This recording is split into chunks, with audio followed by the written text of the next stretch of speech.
하나님 말씀은 요한복음 2장 13절에서 22절까지 말씀입니다. 교독하겠습니다.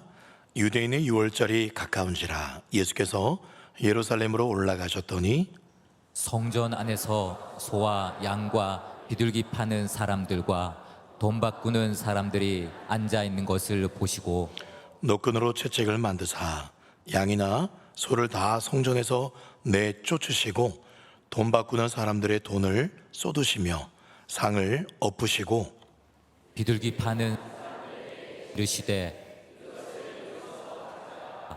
내 아버지의 집으로 장사하는 집을 만들지 말라 하시니 제자들이 성경 말씀에 주의 전을 사모하는 열심이 나를 삼키리라 한 것을 기억하더라.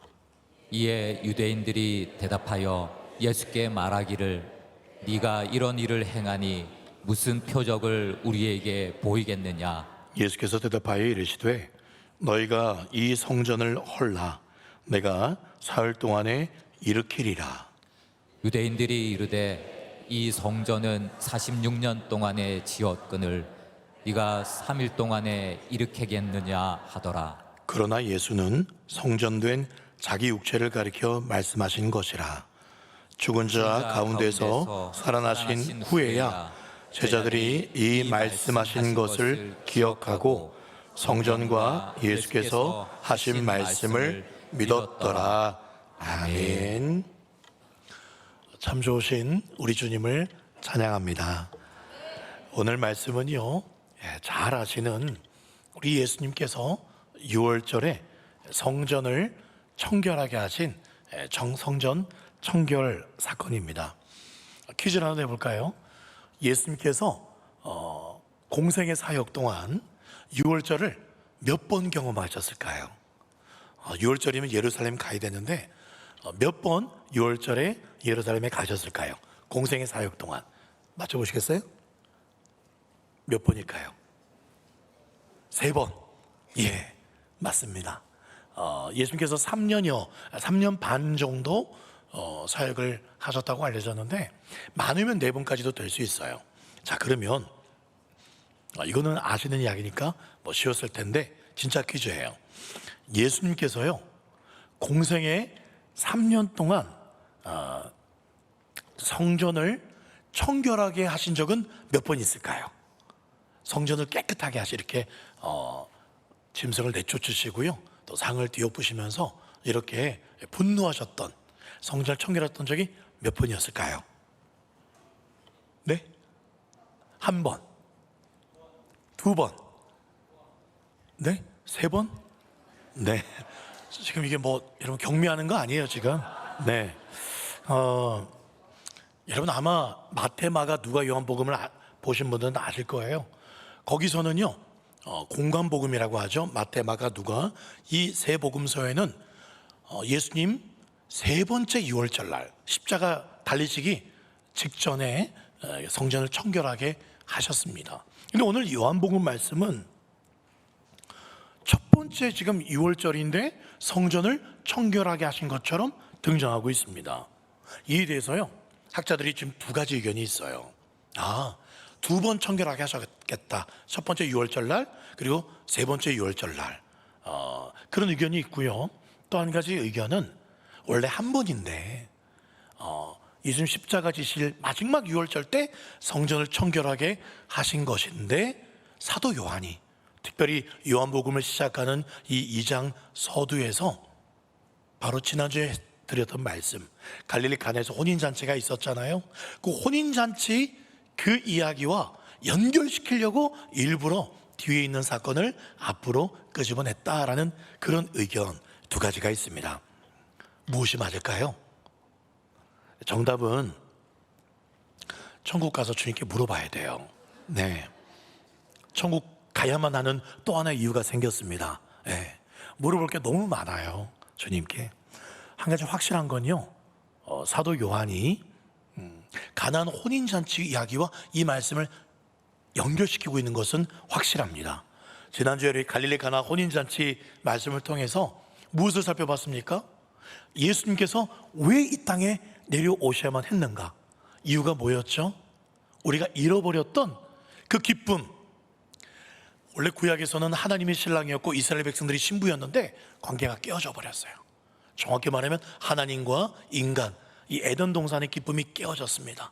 혼인잔치의 기쁨이 깨어진 것을 우리 예수님이 오셔서 그 기쁨을 다시 회복시켜 주셨어요. 그렇다면 두 번째로 그 회복시켜주는 방법이 어떤 방법으로 그것을 회복시켜 주시려고 하시는가, 그것을 사도 요한은 이야기하려고 이 성전 청결 사건을 이야기하고 있다는 거죠. 오늘 2장 15절 말씀입니다. 노끈으로 채찍을 만드사 양이나 소를 다 성전에서 내쫓으시고 돈 바꾸는 사람 돈을 쏟으시고 상을 엎으시고 지금 난리가 났습니다. 예. 6.25 때 난리는 난리도 아니에요. 지금 엄청난 지금 예수님이요 성전 안에 그 많은 사람들 좀 엉망 지금 난리를 예수님께서 피우시는 주인공이 되셨어요. 엄청나게 지금 예수님 분노하셨습니다. 여러분 상상이 되세요? 우리 예수님 하면 사진에 보면 늘 인자한, 이렇게 웃으시거나 또는 하늘을 바라보시는 그런 사진만 주로 보셨지, 이렇게 지금 뒤 엎을 때 상을 뒤엎는데 뭐 이렇게 하셨겠어요? 예수님께서 생각해 보면 그랬을 것 같아요. 이렇게 하지 않았겠어요? 그렇죠? 엄청나게 좀 화나셔서 하시는 거예요. 이 예수님의 분노는요, 우리처럼 그냥 감정적으로 욱 해가지고 하는 그런 싸구려 분노가 아닙니다. 예수님 다혈질이라서 그런 게 아니에요. 이 분노는 거룩한 분노셨어요. 제가 부산 고신대 신학생 때요, 그 여학생들 사이에 별명이 거룩한 분노라는 별명을 가진 한 남자 신학생이 있었어요. 저는 아닙니다. 저는 아니고요. 제 후배인데요. 근데 이 친구가 거룩한 분노라는 별명을 가지게 된 이유가 있었습니다. 한 여학생이 기숙사 식당에서 유행가를 부르고 있었다고 해요. 그런데 그걸 옆에서 듣고 있던 이 남자 신학생이 이 여학생에게 다가가서 이렇게 소리쳤습니다. 어디 감히 하나님의 학교에서 유행가를 쳐 부르냐고. 그렇게 소리를 친 거예요. 이 여학생이 당황해가지고요, 한마디 대꾸도 못했어요. 왜냐하면 이 신학생이 너무 잘생겼거든요. 이 신학생 너무 잘생겼어요. 모르는 남자가 그렇게 막 뭐라면 왜, 뭐, 어때서, 뭐 내 입으로 내가 불렀는데 할 수도 있는데 이 신학생 너무 잘생겼어요. 그러니까 당황해서 말을 못하고 있었어요. 이때 이 신학생에게 거룩한 분노라는 별명이 유행처럼 붙었습니다. 여러분, 그런데 지금 예수님의 분노는요, 이 신학생의 그 거룩한 분노와는 차원이 다른 엄청난 분노입니다. 오늘 2장 13절에 이렇게 기록되어 있어요. 유대인의 유월절이 가까운지라 예수께서 예루살렘으로 올라가셨다. 여러분, 6월절이면은 유대인 남자들은 무조건 예루살렘에 모여야 됩니다. 1년에 한 차례는 이 6월절, 그리고 맥주절, 수장절 또는 초막절, 이 절기에는 꼭 이스라엘 남자들은 예루살렘에 가서 제사를 드리고 하나님께 제사를 드려야 됩니다. 경배를 드려야 됩니다. 그 예수님도 가셨어요. 보통 예루살렘 인구는 굉장히 적어요. 땅도 적을 뿐더러 이 당시에 많으면 한 10만 명 정도 살고 있었습니다. 예루살렘에. 그런데 이 6월절 절기가 되면 이 예루살렘뿐만 아니라 북쪽의 갈릴리에서 또 남쪽에서 동서뿐만 아니라 저기 터키 지역에서 그리고 그리스에서 전 세계에 흩어져 있는 유대인들은 다 모여야 돼요. 그래서 기록에 의하면 6월절이 되면 이 예루살렘 조그만 땅덩어리에 50만 명이 모였다 그래요. 또 다른 기록에는 100만 명까지 모였다는 기록도 있습니다. 엄청나게 몰려들었어요. 사람만 왔을까요? 아니에요. 제사들이 왔기 때문에 뭘 끄집고 와야 됩니까? 짐승을 끄집고 와야 돼요. 그런데 원래 원칙은 자기 집에서 길리운 흠이 없는 짐승을 가지고 와야 됩니다. 그런데 그게 힘들죠. 갈릴리 저 북쪽에서, 남쪽에서, 터키 저 먼 데서 끌고 오다가는 뭐 다리가 상하기도 하고, 그렇죠, 피부가 상하기도 하고, 그러면 빠꿉니다. 제사 못 드려요. 그렇기 때문에 어떻게 했냐면 이 예루살렘 안에는 이런 가축들, 재물들을 파는 사람들이 굉장히 많았죠. 처음에는 성전 옆에 기드론 골짜기라고 있어요. 거기서 이런 재물을 팔았습니다. 가축을 팔았어요. 그런데 그것도 이 기드론 골짜기 좀 아래쪽에 있으니 또 끄집고 올라오기가 불편한 거죠. 그래서 이 예루살렘 성전 가까이는 못 가고 그 들어갔을 때 입구쯤 되는 이방인의 뜰이라는 곳이 있습니다. 바로 그곳에서 재물을 팔기 시작한 거예요. 파는 사람도 편하고 사는 사람도 편하고 그 재물 들고 좀 안에 들어가면 이제 제사를 드릴 수 있으니까. 그런데 여러분, 이 당시에 힘이 없는 서민, 돈 없는 이런 서민들은 또 거기서 가축을 살려면 엄청나게 비싸게 팔았기 때문에 집에서 억지로 끌고 와요.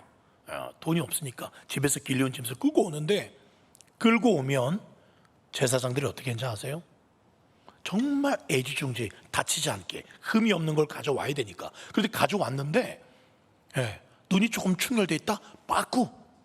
몸은 멀쩡 아무렇지 않은데 눈이 좀 충혈됐다고, 털이 조금 벗겨졌다고 빠꾸, 무조건 빠꾸 시킵니다. 왜 그랬을까요? 이 제사장들과 가축을 파는 상인들과 결탁이 돼 있었거든요. 그래서 이 제사장이 그 가축 나한테 싸게 팔아. 그래서 헐값에 제사장이 그 가축을 삽니다. 그럼 그 사람은, 가난한 사람 돈을 받고요. 어디로 가야 됩니까? 가축 파는 사람한테 가서 돈을 주고 웃돈을 줘야 되죠. 그리고는 그 가축을 사야 됩니다. 보니 내가 가져온 가축이 더 깨끗해요. 그런데도 상인한테 산 가축을 바치면 통과해요. 왜요? 뒤에서 결탁이 됐거든요. 리베이트를 하고 있었거든요. 그리고는 이 제사장들은 그 산 짐승을요, 그 사람들의 산 짐승을 또 가축 파는 사람들한테 또 파는 거예요. 또 비싼 값에. 상인도 울며 겨자 먹기로 사고, 또 돌리고 돌려서 또 다른 가축을 팔고, 이런 정말 나쁜 짓들을 이 성전에서 하고 있었던 겁니다. 뿐만 아니라 재물도 드려야 됐지만은 가면 성전세를 내야만 했었습니다. 근데 성전세는요, 그 당시에는 로마 돈, 그리스 돈, 또 이집트 돈이 많았어요. 해외에서 온 사람들은 그런 돈밖에 없죠. 그럼 와서 성전 세겔로 환전을 해야 됩니다. 환전하려면 또 어떻게 했을까요? 이 환전상들이 폭리를 취한 겁니다. 적정가가 아니라 엄청나게 폭리를 취한 거죠. 지금 6월절 날 제사를 드리는 목적과 수단이 바뀌어버렸어요. 여러분, 지금 이 6월절 날 성전 안에는 제사를 지내려 온 사람이 왔습니다. 억지로 눈물 울며 겨자 먹기로 비싼 돈으로 재물까지 샀어요. 재물도 있어요. 제사장도 있습니다. 그리고 제사를 돕기 위해서 돈 바꾸는 사람, 상인들도 있어요. 필요한 게 다 갖춰진 것 같습니다. 그런데 정작 그곳에는 제일 중요한 한 가지가 빠졌어요. 그곳에 하나님이 계시지 않습니다. 성전은 더 이상 그런 성전에는 하나님이 임재하시는 곳이 아니라 장사는 시장이 되어버렸어요. 시장터가 되어버렸습니다. 그래서 예수님 오늘 2장 15절에 노끈으로 채찍을 만드셨습니다. 여러분, 여기 만드셨다라는 말씀을 보면 그냥 욱해서 성전 들어갔더니 그런 장사꾼들이 있는 거 보고 그냥 뒤엎은 게 아닙니다. 노끈 가지고 일일이 이 채찍을 만들어가면서 준비하셔서 나아갔다는 그런 의미예요. 갑작스러운 분노가 아닙니다. 채찍을 만드셨어요. 채찍. 이 채찍이 뭘 상징할까요? 마가복음 15장 15절 말씀에 빌라도가 무리에게 만족을 주고자 바라보는 놓아주고 예수는 어떻게 했습니까? 채찍질 했습니다. 예수님이 만드셨던 그 짐승을 내쫓던 그 채찍이라는 단어와 예수님 본인이 로마 군병들에게 맞으셨던 그 채찍이라는 단어가 똑같은 단어입니다. 똑같은 단어예요. 여러분, 성전에서 제일 중요한 것은 제사입니다. 필요한 것이 제물이에요. 그런데 그 제물들을 예수님이 다 채찍으로 내쫓아 버렸어요. 제물이 없는 제사, 제물이 없는 성전, 이건 안고 없는 찐빵입니다. 속빈 강정이에요. 무엇을 의미할까요? 당시 유대 종교가 얼마나 껍데기만 붙들고 있었는가. 예수께서 채찍을 휘둘리셔서 짐승을 내쫓으시면서 그걸 보여주고 싶으셨던 겁니다. 동시에 진정한 제물이 되신 그 예수님 자신께서 그렇게 노끈으로 채찍을 만드신 바로 그 채찍에 맞아 피 흘리시면서 십자가에 못 박혀 죽으실 것을 미리 보여주신 것이에요. 물론 예수님 맞으신 채찍은 노끈의 채찍이 아니라 군병들이 그 채찍 줄에다가 뼈 조각, 또 쇠구슬, 또 쇠 날카로운 것들 붙어있는 완전히 살갗을 찢어버리는 그런 채찍이었습니다. 이렇게 예수님이 그 상인들을 쫓아버리니까, 가축을 쫓아버리니까 2장 18절 말씀, 이에 유대인들이 아마 화가 나서 대답하여 예수님께 말했습니다. 네가 이런 일을 행하니 도대체 왜 그러냐? 너 도대체 왜 이러는데? 뭐 우리한테 할 말 있어? 보여줄 표적 있어? 이렇게 따지기 시작했어요. 그랬더니 19절 예수께서 대답하십니다. 너희가 이 성전을 헐어버려 봐. 내가 사흘 3일 만에 다시 일으켜 볼게. 여러분 이 19절 말씀 잘 보세요. 이 19절 말씀, 예수님이 하신 말씀이 앞뒤가 안 맞습니다. 헐어봐. 헐다는 것은 이 건축물, 이걸 허는 겁니다. 그런데 너희가 헐어버리면 내가 다시 그걸 지을 거야, 짓겠다라고 하신 게 아니라 뭐라고 쓰셨습니까? 내가 일으키리라 라고 말씀하고 있어요. 그래서 일으키리라는 이 단어는 부활한다는 그런 의미입니다. 그런 용어예요. 바로 왜 이런 말씀을 쓰셨을까요? 내가 다시 지어볼게가 아니라 내가 일으키리라, 마치 죽은 사람을 살리는 것처럼 그렇게 말하고 있어요. 왜요? 요한복음 2장 21절, 그러나 예수는 성전된 자기 육체를 가리켜 말씀하신 것이기 때문에 그렇습니다. 예수님께서 진짜 성전이시고 내가 사흘 만에 죽어서 다시 부활한다, 일어난다, 그거를 예수님께서 말씀하신 것입니다. 여러분, 하나님께서 우리에게 임재하시는 것은요, 더 이상 건물, 어떤 성전을 통해서 하시는 것이 아닙니다. 예수님께서 임재하시는 것은 이제는 예수 그리스도로 내가 임재하겠다라는 것을 예수님 본인 입으로 선포를 하신 것이에요. 예루살렘 성전 46년 지금 짓고 있어요. 다 지은 게 아닙니다. 아직도 짓고 있는 중이었어요. 그럼 50년 되면 지어질까요? 아닙니다. 성전은 50년, 100년 된다고 해서 진정으로 지어지는 것이 아니라, 웅장하고 대단한 성전 건물이 성전의 완성이 아니라 바로 예수님이 성전의 완성인 것입니다. 여러분 잘 들으십시오. 하나님은요, 여기 이 건물 안에 거하시는 게 아닙니다.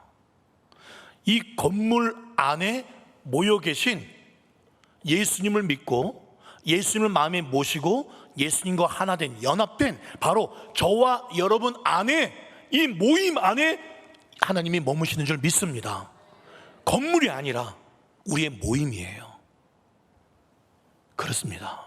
그렇기 때문에 건물이 성전이 아니라 바로 저와 여러분들이, 우리 이 모임이 성전인 것이에요. 이 건물은 이 예배를 돕는 예배 당일 뿐입니다. 성전은 저와 여러분들이에요. 제가 주중에 자전거를 타고 저녁에 집에 올라가는데 누가 뒤에서 목사님 외치는 거예요. 깜짝 놀랐어요. 그래서 올라가다가 다시 내려와서 누가 나를 부르나, 성도님이신가? 그 목사님 외친 곳을 갔더니 누가 있었는지 아세요? 네, 아마 생각하시는 그 아이들이 맞아요. 이전에 토요일날 새벽에 주점 바닷가 보고 싶다고 그 학교 퇴학당한 아이들, 우리 남목에서 제일 껄렁껄렁한 그 아이들이 저를 부른 거였어요. 그래서 제가 그래 제가 갔죠. 그래 왜 불렀어? 했더니 그냥이요. 그래서 나도 그냥 왔어 하면서 그냥 서로 웃으면서 나 간다, 안녕 하고 올라갔어요. 제가 지나가니까 그냥 부르고 싶었던 거예요. 목사님, 반갑지 않으면 절대 부를 수 없어요. 너무 반가웠나 봐요. 제가 지나가기만 해도 제 자랑이 아니라 언제라도 마음껏 부를 수 있는 이름이 이 목사님이라는 이 존재가 이 아이들에게 친근해졌다는 게 너무 제가 기뻤어요. 예. 그런데 딸이 어제 그런 말 하더라고요. 아빠, 남목에서 정말 행동 조심해야 된다고. 내 친구들이 아빠 다 한다고. 제발 조심해야 된다고. 그래, 나도 그랬어요. 맞다, 조심해야 된다. 누구보다도 남목에서 너희 할아버지 할머니 조심해야 된다.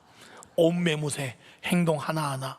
언제 남목길에서 할머니 할아버지 만날지 모르니 우리 조심하자. 그렇게 마음속으로 이야기했어요. 네, 늘 제가 반듯하게 서 있나 늘 기도해 주시고 늘 그렇게 많이 또 기도해 주시는 부모님들이십니다. 여러분, 그렇습니다. 정녕 우리가 걸어 다니는 성전이 되어야 합니다. 제가 마산의 첫 사역지에서 잊을 수 없는 그 이름, 이전도 한번 언급했던 것 같아요. 하숙자라는 권사님 계셨어요. 키도 조그만 하시고 형편도 정말 그렇게 넉넉하지 않고 좀 어려운 편이에요. 그런데 무당만 30명 이상 전도했어요. 무당만. 무당뿐만 아니라 엄청 전도 많이 하셨죠. 전도 왕이셨어요. 형편도 어려워요. 근데 말주변이 좋은 것도 아닙니다. 조용하세요. 기도 조그만하세요. 근데 같은 교회 권사님이셨으니 그 이야기를 제가 많이 들었죠. 그냥 무당집 몰래 엿보다가 그 김치통에 김치가 떨어지면 몰래 김치 넣어주고, 무당들이 그렇게 옷 같은 거 많이 갈아입잖아요. 몰래 옷 가져가서 옷 빨아서 갖다 주고. 그렇게 하니까 이 무당들이 감동해서 내가 교회 나가겠다고. 그런 사람이 30명이에요. 정말 걸어다니는 성전 같은 분이셨어요.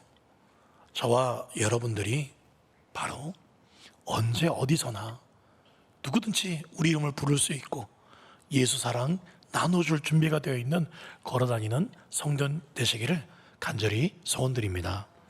여러분, 잊지 마십시오. 교회는요, 서로 좀 더 뭔가를 얻으려고, 받으려고, 뭔가 좀 더 인정받으려고, 이득을 취하려고 모이는 장소가 아닙니다. 교회는 하나님의 임재를 경험하고 하나님의 그 은혜를 누리는 곳이에요. 내가 무엇을 받을까? 오늘 교회 가면 목사님 또 어떤 설교를 하나, 또 내게 와닿나 안 와닿나 내가 한번 평가를 해봐야지. 오늘 성가대 어떤 찬양을 할까?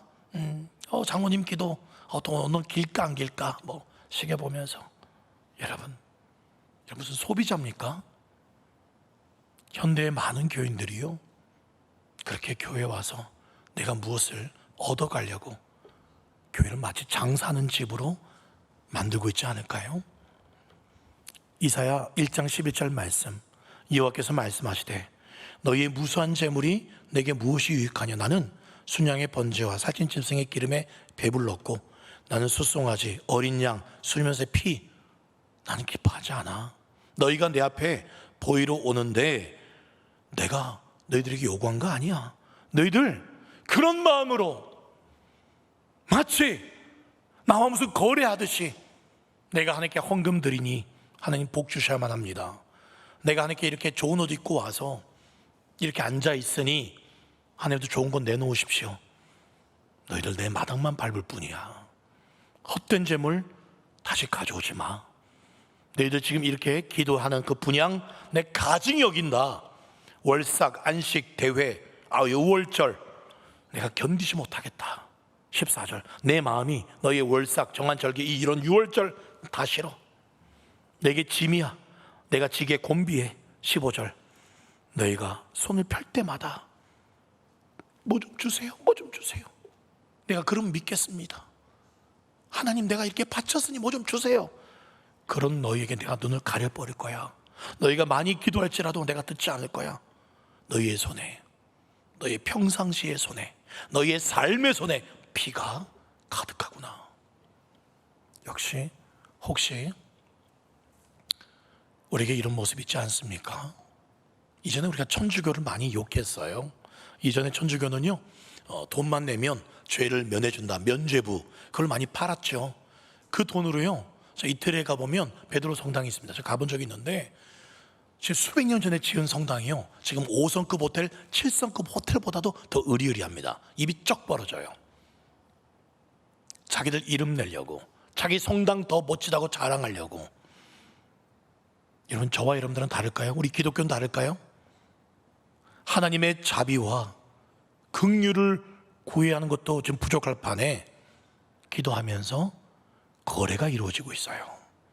하나님, 이번에 우리 아들 합격시켜 주시면 내가 이거 하겠습니다. 이번에 장사 잘 되게 하시면 내가 이렇게 하겠습니다. 이게 바로 이 안식일, 이 6월절 날 성주에서 장사하던 장사치들과 다를 바가 뭐가 있겠습니까? 우리가 지금 하나님과 거래할 그런 관계입니까? 흔한 아이들 말로 군대용으로 우리가 그런 짬밥이에요? 우리가 동등된 그런 입장입니까? 어떤 방법을 써서든 성공해야 된다는 그런 세상의 가치관이 교회 안에도 많이 들어왔어요. 잘하기 위해서, 잘해보려고 그렇게 하는 겁니다. 여러분, 세상 가치관, 성공하는 것 가치관, 어떻게 하든 교회가 부흥해야 되고 어떤 방법을 써서든 성도를 많이 모으고 교회 헌금 많이 하게 하고, 그게 장사죠 뭐. 그게 장사하는 거 아니겠습니까? 물론 하나님께서 은혜 부어주시고 하나님께서 사람을 보내어주시고 필요한 것에 정말 주님 마음을 기쁘게 해주셔서 부흥케 하고 하나님께서 물질 쏟아주는 거, 그럼 얼마나 감사하겠어요. 그런데 그게 아니라, 그런 하나님의 은혜를 추구하는 게 아니라 그 돈이 목적이고 사람 모이는 게 목적이고 내가 복 받는 게 목적이고, 그게 장사 아니겠어요 여러분? 기도라는 그런 허울로 끊임없이 자기 이윤 추구에 바쁜 하나님의 집을, 기도하는 집이 아니라 장사하는 집을 우리가 지금 만들고 있지 않은가 돌아보시길 바랍니다. 한국교회, 여러분, 전 세계에서 가장 큰 장로교회가 한국에 있어요. 가장 큰 감리교회가 한국에 있어요. 가장 큰 침례교회가 한국에 있습니다. 10대 교회가 한국에 다 있어요. 전 세계 가장 큰 교회, 너무 화려합니다. 으리으리합니다. 그런데도 한국교회가 위기라고 말을 해요. 왜요? 하나님의 임재 없이도 교회가 잘 돌아가는 것 같고, 하나님의 임재 없는 예배에도 예배가 잘 돌아가는 것 같고, 그래서 문제가 없는 것처럼 여겨집니다. 그러나 진정한 하늘의 기쁨이, 하나님이 함께 하시는 은혜가, 능력이 사라지니 사람들이 교회를 무서워하는 게 아니라, 존경하는 게 아니라 손가락질하기도 하고 욕하기도 하고, 무슨 기독교가 아니라 무슨 독교라고 그러고, 남의 교회 탓할 게 아니라 저를 탓하고 우리 교회를 탓할 일입니다. 사실 교회는요, 건물, 사람, 형편없고 사람 별로 안 모여도 하나님의 임재면, 하나님이 임하시는 곳이라면 진짜 교회입니다. 오늘 여러분 교회 왜 오셨어요? 하나님과 무슨 거래하려고 오셨습니까? 여러분, 다 집어치우십시오. 다 내려놓으십시오. 그냥 예수님 속으로 그냥 들어오세요. 은혜의 바닷속으로 그냥 들어오세요. 한 걸음 한 걸음 들어오세요. 예수 사랑 안에서, 우리 주님 말씀 안에서 무슨 말씀이든 아멘입니다. 어떤 찬양의 고백이든 내 고백입니다. 장로님의 기도도 바로 내 기도입니다. 여러분, 그 예배 안에서 마음껏 성령 안에서 자유하시고 은혜를 누리십시오. 제가 오늘 자녀들 찬양 듣는데요, 너무 은혜 받았어요. 가사가 이래요. 은혜 아니면 나서지 못하네. 완전한 사랑, 그 은혜 아니면 나서지 못하네. 이제는 나 사는 것 아니요, 오직 예수가 내 안에 살아계시니 나의 능력이 아니라 주의 능력으로 내가 이제 주와 함께 살리라. 여러분, 그렇습니다. 우리 예수님은요, 여러분들을 위해서 늘 무료로 하늘의 신령한 은혜와 은사와 예수님의 보혈, 성령의 기름 부으심을 충만하게 준비해 놓으셨어요.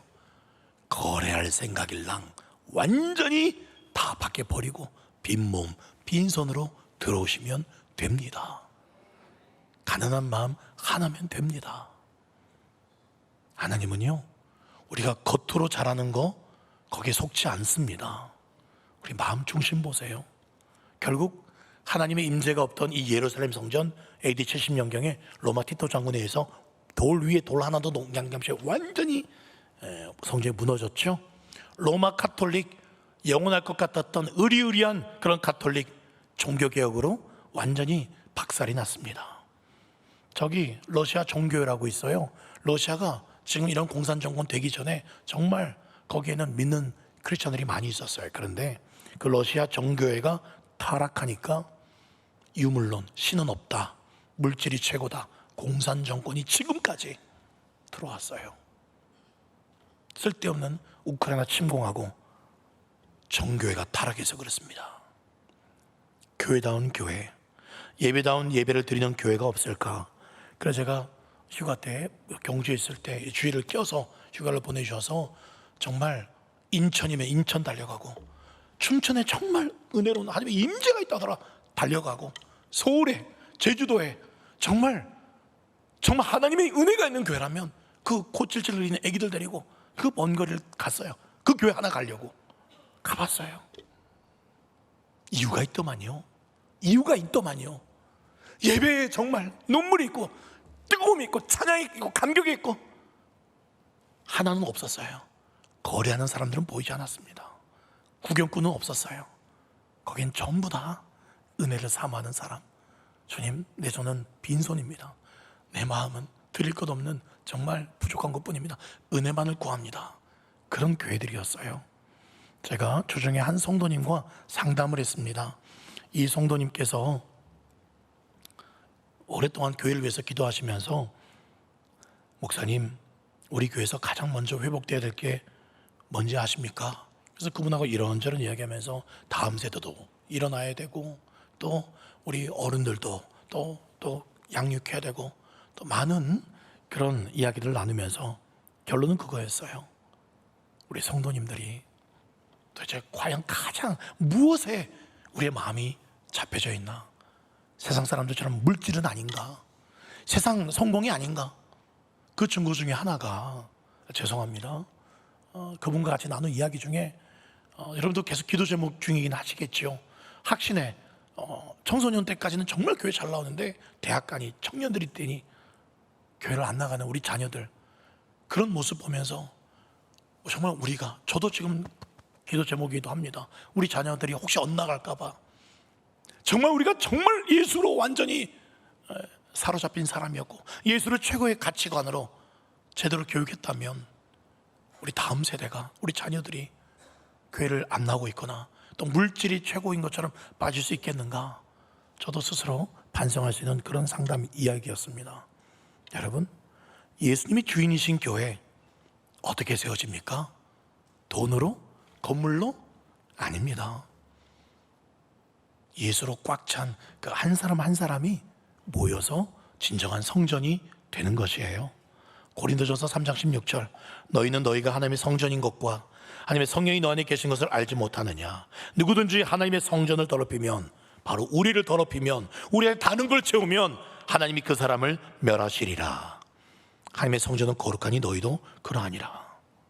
여러분, 무엇으로 채워져 있습니까? 세이노의 가르침인가요? 네, 그 무료 버전이 풀려 있더라고요. 네, 무료로. 그래서 저 PDF로 지금 베스트셀러 2위인가 그렇죠? 세이노의 가르침인가요? 제가 그래서 그 책 무료 버전을 다운받아서 다 읽지는 않았지만 정말 솔깃솔깃한 이야기들이 많이 있었어요. 그 중에 이런 이야기가 있었습니다. 현재의 삶이 절망스럽고 괴롭고 암흑에 쌓이는 것 같아 보이는가? 그렇다면 이제 분노하라.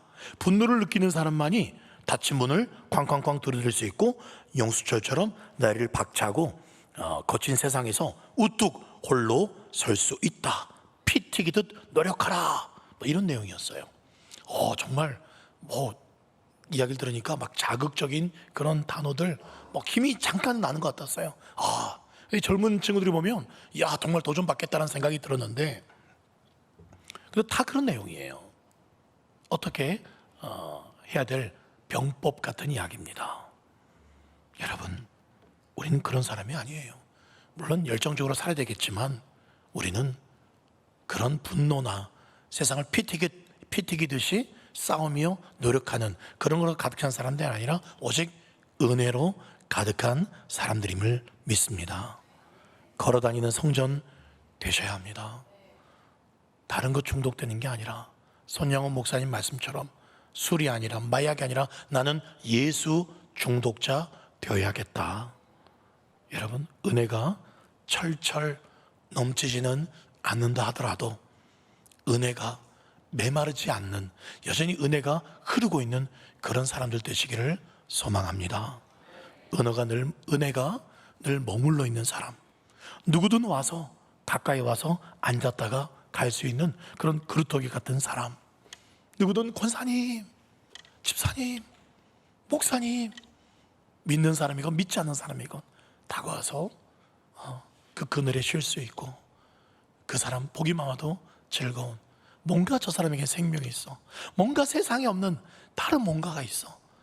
바로 여러분들이 성전이 될 때 그런 영향을 끼칠 수가 있습니다. 제가 한 사람만 더 소개하고 말씀을 맺겠습니다. 오늘 2장 17절 말씀에 보면 제자들이 성경 말씀에 주의 전을 삼아는 열심히 나를 삼키리라 한 것을 기억하더라. 예수님은 주님의 전 하나님을 너무너무 사랑했어요.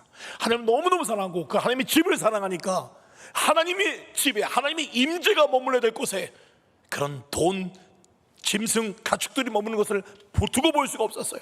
하나님의 집은, 성전은 바로 예수님 자신이었기에 다른 것을 보고 둘 수가 없었어요. 그런 분을 제가 이전에 본 적이 있어요. 여러분, 장혜리라는 이전에 가수가 있었어요. 혹시 우리 아실지 모르겠습니다. 뭐 내게 남은 사랑을 드릴게요, 뭐 그런 노래도 뭐 잘 모르시는데, 내게 남은 사랑을 드릴게요, 여기까지만 부르겠습니다. 제가 목사로서. 예, 여러분, 예, 그분이 이전 경주에서 간증하러 오셨어요.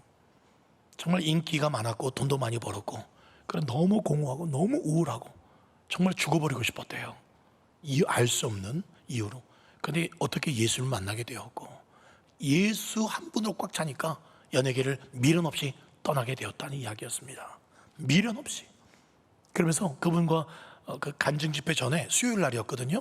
수요 예배 때 모셨는데 전에 그 설교, 그 간증 집회 하기 전에 식사를 먼저 했어요. 제가 또 그 대접하는 그런 역할을 했기 때문에 그분 남편과, 매니저가 남편이에요.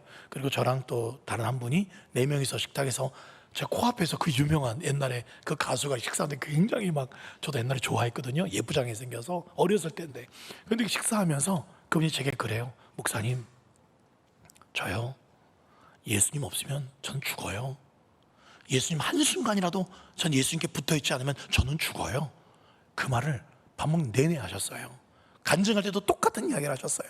여러분, 예수님 내 신랑이에요. 물론 제 옆에 저 신랑도 있지만 저 예수 없으면 죽어요. 한순간도 예수님 떠나면 전 죽어요. 계속 그 이야기하는데 진짜구나. 간증자들 제가 연예인들도 많이 봤거든요. 물론 그중에는 좀 별로 시덥지 않은 그런 연예인 간증자도 있었지만 이분은 진짜였어요. 진짜 예수의 사람이었어요. 그분이 비닐하우스 교회가 있어요. 비닐하우스 교회 가서도 한동안 찬양 옆에 싱어로 그렇게 섬겨줬어요. 그 비닐하우스 교회 목사님은 누구냐면 김종찬이라고, 옛날에 토요일은 밤이 좋아, 당신도 울고 있네요, 그들을 불렀던 그 10대 가수였던 김종찬. 그분도 목사, 감옥에서 예수를 만나서 지금도 숱한 그 방송 프로그램에서 다시 만나고 싶은 스타 초청을 해도 절대 안 갑니다. 한 번 가면 1년 교회 예산이 들어오는데도 안 간대요. 그분과 어떻게 알게 돼서 통화도 하고, 또 그분 보고 제가 부탁을 했어요. 그때 초등부 제가 사역을 하고 있었는데 코로나 때 초등부 아이들 영상 예배를 만드는데 그 목사님께 또 부탁을 해서 우리 초등부 아이들에게 목사님 간증을, 그 스타였던 간증을 좀 해주세요. 간증도 무료로 해주셨어요. 영상으로 이렇게 제작하셔서. 그때 스타였으면 그거 얼마 드려야 되겠습니까? 무료로 아이들 하는데 아이들을 위해서 저랑 통화하면서 간증해가지고 녹음해서 아이들 들려주고, 예수로 완전히 예수가 삼켜버린 그런 사람들이었습니다. 말씀을 맺겠습니다. 여러분, 여러분들이 성전인데 지금 예수님께서는 여러분들의 심령이라는 그 성전 안에 무엇을 내쫓고 싶어 하실까요? 내가 정말 하나님 한 분만으로 기뻐하고 즐거워하는, 정말 세상 사람처럼 세상 논리로 거래하러 교회 온 게 아니라 정말 하나님만으로 기뻐하고 하나님의 은혜만을 사모하러 오신 그런 성전인지, 아니면 바리새인 서기관들처럼 내 안에 예수님이 들어가는 게 아니라 내가 대접받고 내가 높임 받으려는 그런 가짜 배기들은 아닌지, 혹은 이 제사장들처럼 사람들 속여가면서 돈에 눈이 먼 그런 받기만 바라는 그런 성전은 아닌지 돌아보시기 바랍니다. 내 심령에 주님 거하시기 불편한, 더럽고 추한 모든 불순종, 모든 더러운 것 때문에 여러분이 이제 뒤집어 엎으셔야 됩니다. 그렇지 않고는 하나님 임재하지 않습니다. 은혜는 없어요. 여러분, 무늬만 크리스찬이지, 무늬만 교회지, 여러분 그 안엔 가짜들만 모이는 겁니다. 이 시간 여러분 이 찬양 부르고 기도할 때 정말 주여, 내가 내 안에 세상 사람의 육체 정욕이 아니라, 안목의 정욕이 아니라 이생의 자랑들 추구하고 있었다면 이제는 예수님의 보혈로 다 씻어내게 해주십시오. 성령의 불로 태워주시옵소서. 오직 깨끗한 마음으로 거룩한 심령으로 정말 하나님이 충만히 임재하시는, 누구나 봤을 때 하나님의 살아계심, 예수 그리스도의 십자가의 사랑과 능력을 나타내 줄 수 있는 진짜 성전들 되시기를 예수님의 이름으로 간절히 축원드립니다.